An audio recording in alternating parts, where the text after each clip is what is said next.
Hello everyone, welcome back to my channel. In this video, we will continue with our Salesforce developer interview question and answer series. Today, I will be discussing Apex triggers. It is a continuation video. If you have not watched previous videos of this series, I strongly recommend you to watch those videos first. So let's get started.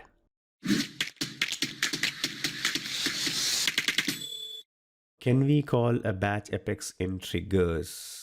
Okay, so this is the question, very frequently asked question, an important question. So as soon as interviewer comes over here, okay, he's like, okay, he's satisfied with your previous question and he want to dig little bit more about your knowledge, like, how, whether you have really written, whether you have really gone through the real-time questions or real-time, you have really worked on a real-time scenarios or not, right? So then he will ask these questions. Can we call batch Apex in triggers? So the answer is yes, we can call the batch Apex in a trigger. Okay, so can a trigger make a call to the Apex callout methods? Okay, so the answer is we can call a callout method in the sense like integration method, right? Callout method, you're calling out to an SAP. You have written a method, web service method, to call out to SAP, right? So can we call a callout method in Apex triggers? But the only condition, we can call a callout method in Apex triggers, but the only condition is that it has to be an asynchronous callout, because trigger flows cannot wait on the response received by the callout method.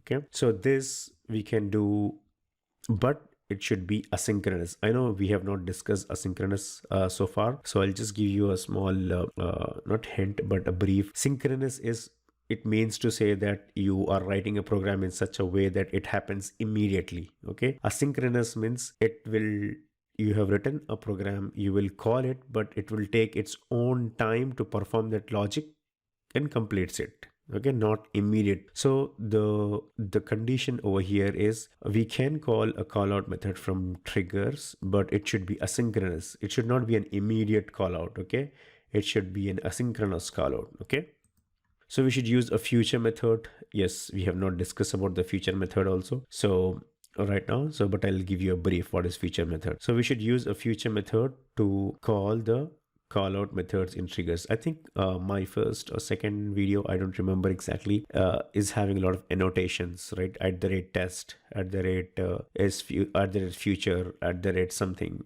and at the rate deprecated, something like that, right? So this is an annotation at the rate feature. So what at the rate feature does is, if you write a method, normal method, it is like a synchronous method. Synchronous, okay, means it will run immediately. As soon as you write at the rate feature on top of that method, it becomes a asynchronous method. So basically why I'm explaining here is, so from triggers you can call asynchronous method or future methods, okay, not the direct methods. Okay, can we call a schedule class from the triggers? There is a schedule class as well. If you don't know, we can schedule a class. So answer is yes, we can, but it is not recommended. Okay, you can call a schedule class as well, but don't do that. Try to use triggers for the things which it should be used. Okay, what is a recursive trigger? Okay, this is the question which will give you a problem in your interviews as well as in your real-time job as well. Okay, this is one of the dangerous thing I have seen in triggers. Okay, so let's see what is a recursive triggers. So a recursive trigger is the one which calls itself over and over again and eventually exceeds the maximum trigger depth limit. Okay, so what happens is, I'll give you a simple example. You have an account, you have a contact. You have written a trigger, an account, and from account you are updating a contact. Okay, and from contact you have written a trigger there and you are updating an account. So what you did is you have updated an account and eventually it updated the contact, and you are updating the contact and it is coming back and updating the account. And similarly, account triggers, and then contact triggers, account trigger, contact trigger, account trigger, contact trigger, and then what happens, it exceeds the maximum trigger limit and depth limit, and then it fails. Okay, that is nothing but the recursive trigger. Okay, so you should be very careful when you're writing these triggers. How to avoid recursive triggers? Now this is how you should avoid the recursive triggers. So to avoid recursive triggers, we can create a class with a static Boolean variable and default it to true. Okay. In the trigger, before executing the code, check if the static variable is true or not. So once executed, mark the variable as false. Okay. So basically what we are doing, we are trying to declare a Boolean variable and marking it as true. Okay. And then we are coming to the trigger, and then what we are doing is we are marking it as false. Okay. So so what happens is it makes sure that you don't exceed more than once. Okay. So when a trigger tries to execute next time, the static variable will be false. Okay. And hence it will not execute the trigger again. This is one of the way. But be mindful before implementing a recursive trigger, as sometimes we might need a trigger to execute more than one. Okay. This is how your real-time implementation experience comes into picture. This recursive trigger will not, this Boolean variable will not work all the time. Okay, you should be very careful. I may not be able to, because that need a very big example, or not a big, but in a real-time example to show you. But I would say that not it works majority of the time, Boolean variable, but there are a few instances if your trigger is very heavy. I've seen the trigger, not trigger, but trigger and its class together is like about thousands of lines of code. So when your trigger is so heavy, sometimes you might need that trigger should execute number of times, because what happens is triggers have updated, and then you have some workflow rules which are executing, and then after executing it should come back and it should do some more updates on the same trigger as well. Okay, so it depends on how your scenario is. Okay, so be mindful before implementing recursive triggers, as sometime we might need a trigger to execute more than once. You should find out what condition it needs to be run twice, thrice, or four. Okay, then you should skip that static variable or Boolean variable on those instances. So basically you have to go a little bit deeper into the trigger. Next question is how to show the error message on the page or on the field using the trigger. Okay, similar to the validation rule error. So basically one way to show the messages are using the validation rule, but we can also do the validation from the trigger as well. Okay, so we can use add error method in triggers to show the message on the page or on the field. Okay, for example, account trigger on account before insert, right? So I can write add error. So phone cannot be blank. So this error message will be on the top of the page. If I write like this, a.phone means I'm using the field phone dot add error. Okay, phone cannot be blank. So this error will be on the field. Okay. So the next question is, when an account is created, then automatically 3 contacts should be created. So now tell me on what object we should write the trigger, account object or contact object. So trigger should be written on a account object. Okay, so what is my requirement? When an account is created, then automatically 3 contacts should be created. On what object should we write the trigger? So the answer should be the trigger should be on the account object. So when an account is created, so this is the continuation of the previous question. So when an account is created, then automatically 3 contacts should be created. What type of trigger should it be? Should it be a before trigger or after trigger? So in what I would say, in before or after, we will write the logic to create the contacts is the real question over here. So where should we write? So it should be after insert. Okay, so once is inserted our account, then you should write a logic in the after insert to create the 3 contacts. Okay, this is the most common questions they will ask when we should write after triggers. Okay, so normally people want to understand, like, or they will ask like this. So if I want to create records on a different object, what will be the event of the trigger you use? Okay, so it's normally after insert. How many triggers can we create on an object? This is again a very good question, as well as people will ask this very frequently. So we can create as many triggers as we want on an object. Okay, so there is no limit of creating a trigger on object, but it is recommended to create 1 trigger per object. Okay, even though this is recommended, I have seen people creating 2, 3, 4, 5, 6 triggers. Okay, try not to do that. Try to create only one trigger. Yeah, I mean, as I said, we have got now flows is having really good features, and flow is being enhanced by Salesforce so fast. It is giving so many features. We can control this also if you're writing in flows. Okay, but yes, it is not it is recommended to create one trigger per object. So what are the bulk triggers and how to bulkify the triggers? I would say triggers should always be bulkified. What is the meaning of bulkification? Okay, let's see. So trigger handling multiple records at a time is a bulk trigger, even though your scenario wants a trigger to handle only one record, but you should always write a bulkified trigger. Okay, you should not write a trigger where it handles only one record.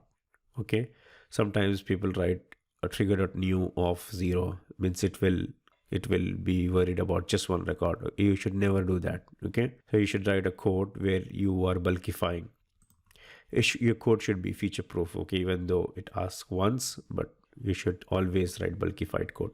All triggers are bulk by default, okay, and can process multiple records at a time. So triggers is having the capability to process multiple records. Okay, why don't you write the code right like that? So we should always write triggers which can handle more than one record at a time. Next question is, what are trigger handlers? Okay, this is an interesting question and a very good. So trigger handler is an Apex class to handle the logic of a trigger. Okay, it is used to provide a better way of writing a complex logic that required for trigger code, and to avoid creating more than one trigger per object. Okay, let me read one more time. So trigger handler is an Apex class, okay, to handle the logic of the trigger. What it means is, what we do is, normally in a real-time scenario, we don't write logic in the triggers. Okay, because if you write logic in the triggers, it becomes thousands of lines of codes in trigger, which is not good. So what we do, we initiate that event from the trigger, but we extend the logic in the class. So what we write is, we write some class, Apex class. Okay, from trigger will pass on the parameters to the class, and rest of the logic is written in the class. Okay, so trigger handler is an Apex class to handle the logic of the trigger. It is used to provide a better way of writing complex logics that's required for trigger code, and to avoid creating more than one trigger per object. Okay, so what happens is, if you do like this one, it will be very neat code, right? So you can see that, okay, I can use multiple classes as well. Okay, so you can, based on the logic, you can differentiate multiple classes as well. You can call multiple classes as well. Okay, if your org, or if your implementation is very big. Okay, so when we write a trigger handler class, then the execution or trigger point starts in the trigger code, as I said, right? But the actual logic is written in the handler class. Okay, so use the trigger handler to write all the logic or code and create your triggers as a logicless trigger. So basically, triggers should not have a lot of logic. Okay, it should be moved to the class, but the trigger point, the starting point, should be a trigger. Okay, let's see. So here is the code of a trigger. I have written trigger, account, trigger on account, so events, and then I've started the trigger over here. What I did is, I have created this class, account handler class, and I've created in the account handler create contact as one of the method, and I'm simply passing the list of values. Okay, and there I will perform the rest of the logic. Okay, similarly, I have used same account handler class, and I have created an update contact method there, and then I'm passing the trigger.new. This is nothing but a list. Okay, it should be stored in the list, and then rest of the logic we will perform in the class. Let's go and see the class. So this is the trigger handler class. So here is the class which is having two methods, public class, account handler class, and then in the static void create class. Okay, I have taken that parameter in the form of list, because I'm taking the trigger is an account, right? So list should be of type account only. Okay, I'm taking the list of accounts and then I'm performing the logic over here. Okay, similarly for update also, I'm taking the list of accounts and then I'm performing the logic over here. Okay, this is how you should write the trigger always. Okay, when you're learning, that's fine, but when you start coding in real time, you should always use trigger handler classes. Okay, if you join a company where you already have some triggers, then you should find out if they already have some trigger handlers. Normally what happens is uh, classes will be trigger handler classes will be will be the will have similar names of like the trigger. For example, if I've written account trigger, then what I will write as account handler class. Okay, if I write a trigger called my opportunities trigger, whatever. Okay, then my trigger handler class is my opportunities handler class. Okay, something similar. So go ahead and find out in the org if you're joining an existing org. Okay, or if you're writing the trigger on an existing triggers. Okay, if you're creating the new trigger also, just create a trigger as well as the handler class as well. Okay, don't simply write a trigger. That will give them uh, very good this thing from you. Like, okay, yes, this person is writing a very neat, clean trigger. Whatever he's doing, he knows. So what are helper classes? Okay, we have seen handler classes. Now we also have helper classes. So a helper class is also a class which is used to write common methods which can be used by multiple other classes. So earlier we have discussed handler classes, but this is a helper classes. Okay, normally people uh, don't see a lot of difference between these two.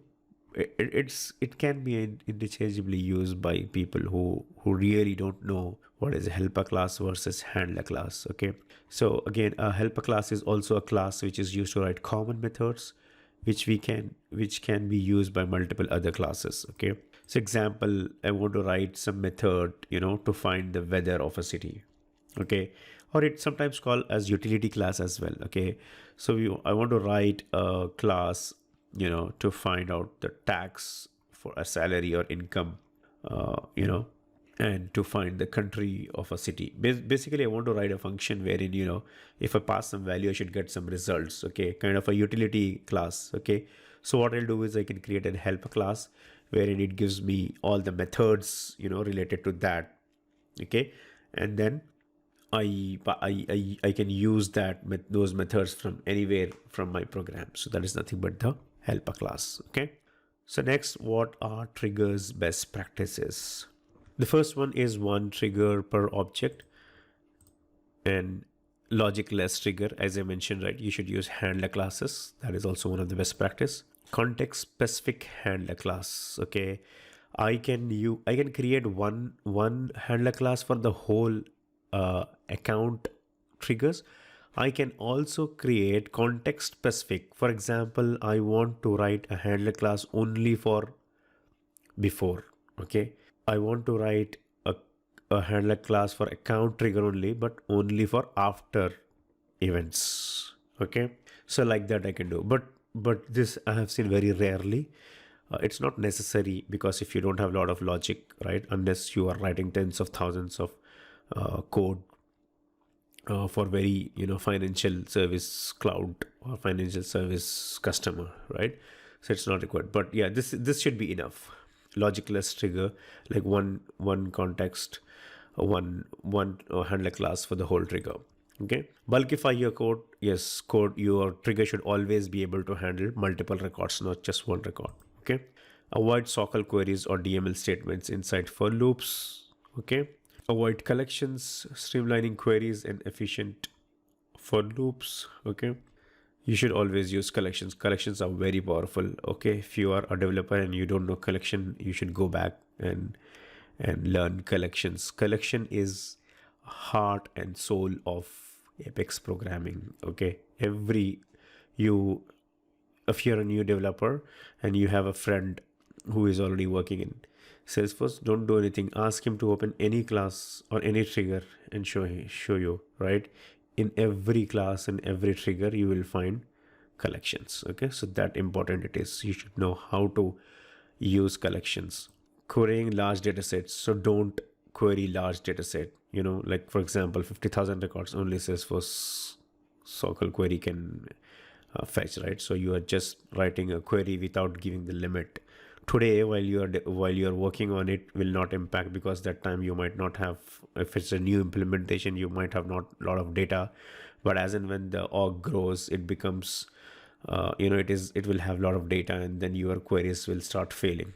Okay, so always write a query with limited data sets.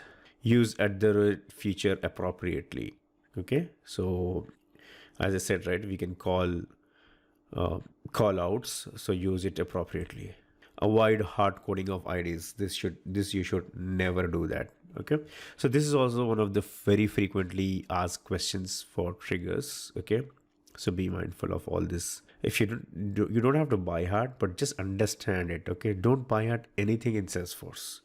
You understand it, then you will be able to answer when you are in front of the interviewer. Okay, explain triggers order of execution. Okay, this is also one of the very frequently used interview questions. This is a very lengthy answer, but I have just added on this to stress that this is also one of the important. You should understand this. Don't buy hard. This also, it's not like, it is having so many steps. I'll show you what are those. You don't have to remember everything, but at least you should know the sequence, what happens next. Okay, even if you miss one or two in between, that's still fine, as far as that this the behind the scene this happens. Okay, so you try to convince the interviewer, like showing them the high level order at least. Okay, so first, what happens as soon as the triggers executes, loads the original record from the database or initializes the record for an upsert statement. Okay, and then loads the new record field values from the request and overrides the old values. If the request came from the standard UI edit page, Salesforce runs system validations. Okay, so to check the record for compliance with the layout specific rules, required values at the layout level and field level definition, valid field formats, maximum field lengths, all these things will be validated. Next, what will happen when a request comes from the other sources such as an Apex application or a SOAP API, call Salesforce validates only the foreign keys. Okay, before executing a trigger. Salesforce verifies that any custom foreign key don't refer to the object itself. Salesforce run custom validation rules if multi-line items were created, such as quote line items and opportunity line items. Okay, then executes record triggered flows. Okay, there are flows, right? So it will execute record triggered flows that are configured to run before the record is saved. Okay, and then all the before triggers will be executed, and then runs the most system validation step again, such as verifying that all required fields have null values, and runs any custom validation rules. The only system validation that Salesforce doesn't run a second time is when the request comes from the standard UI edit page, is that enforce of layout specific rules.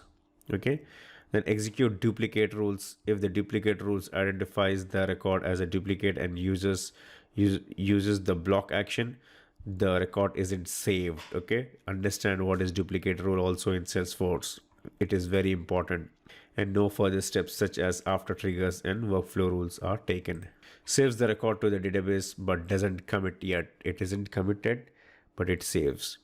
Execute all after triggers. Okay, and then execute assignment roles. Okay, then execute auto response roles. Okay, then execute workflow rules. If there are workflow field updates, update the record again, run system validation again, custom validation rules, flows, duplicate rules, processes, and escalation rules aren't run again. Okay, execute before update triggers and after update triggers, regardless of the record operations, insert or update one more time and only one more time. Execute escalation rules. Okay, all these are the sequences, and executes the following Salesforce flows automation, but not in a guaranteed order, like processes, flow launched by processes, flow launched by workflow rules, flow trigger, workflow action, pilot. Okay, when a process of flow executes a DML operation, the affected record goes through the save procedure. Execute record trigger flow that are configured to run after the record is saved. Executes entitlement rules. Okay, if the record contains a roll-up summary field or is part of the cross-object flows, performs calculations and updates the roll-up summary field in the parent records. Parent records goes through the save procedure. Okay, if the parent record is updated and the grandparent record contains a roll-up summary field or is part of the cross-object workflow, performs the calculations and updates the roll-up summary field in the grandparent record. Grandparent record goes through the save procedure. Executes criteria-based sharing evaluation and commits all DML operations to the database. Very lengthy.